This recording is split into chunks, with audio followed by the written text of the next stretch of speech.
Hello everyone, I'm Sean Penghan.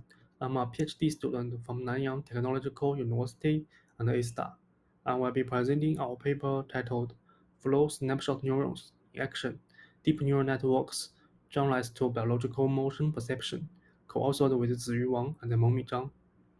To begin, it is essential to introduce the concept of biological motion perception.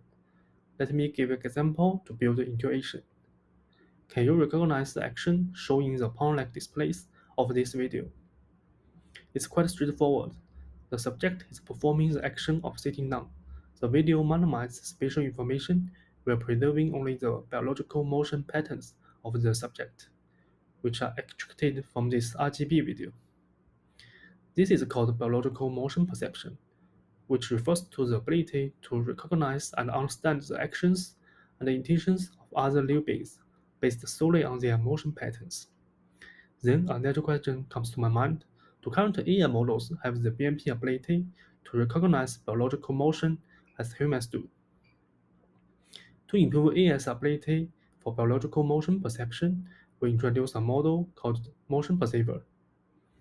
It leverages frozen dino to generate feature maps, from which Motion Perceiver computes patch-level optic flow. Subsequently, these flows are processed through flow snapshot neurons and motion invariant neurons. Flow snapshot neurons learn to recognize and store prototypical motion patterns. Motion invariant neurons decompose motions along four directions and integrate their magnitudes over time, maintaining invariance to the order of frames. Activations from both groups of neurons are then fused for action classification. In addition to the motion perceiver, we introduce the biological motion perception dataset. The BMP dataset includes three types of visual stimuli. The jump videos consist only of jump positions and their movements over time.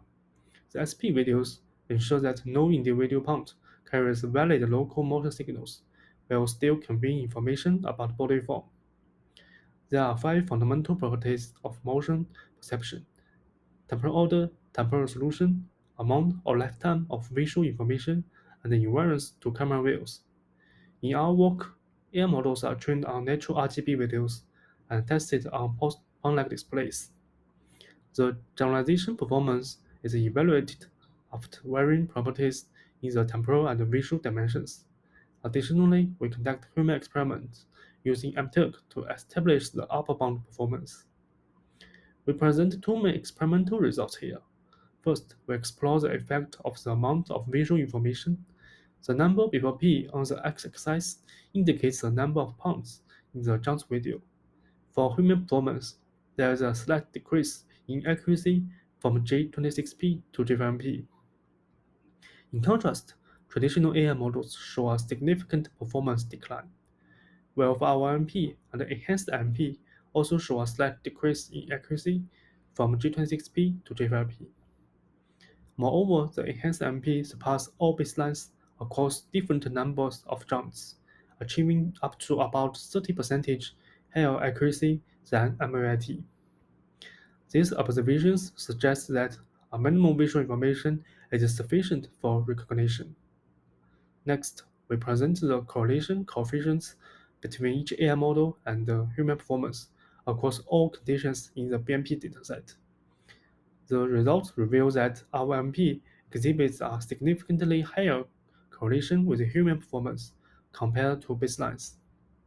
Therefore, MP aligns with human behaviors more closely than all the baselines in BMP tasks. In conclusion, we introduce the BMP dataset and establish human performance as the upper bound. We then present the motion perceiver that demonstrates enhanced generalization capabilities in BMP tasks. Most importantly, the behaviors exhibited by the MP model demonstrate a high degree of consistency with the human behaviors. Despite promoting generalization, our model relies on patch-level optical flows alone as inputs. The integration of information from ventral and dorsal pathways remains an open question.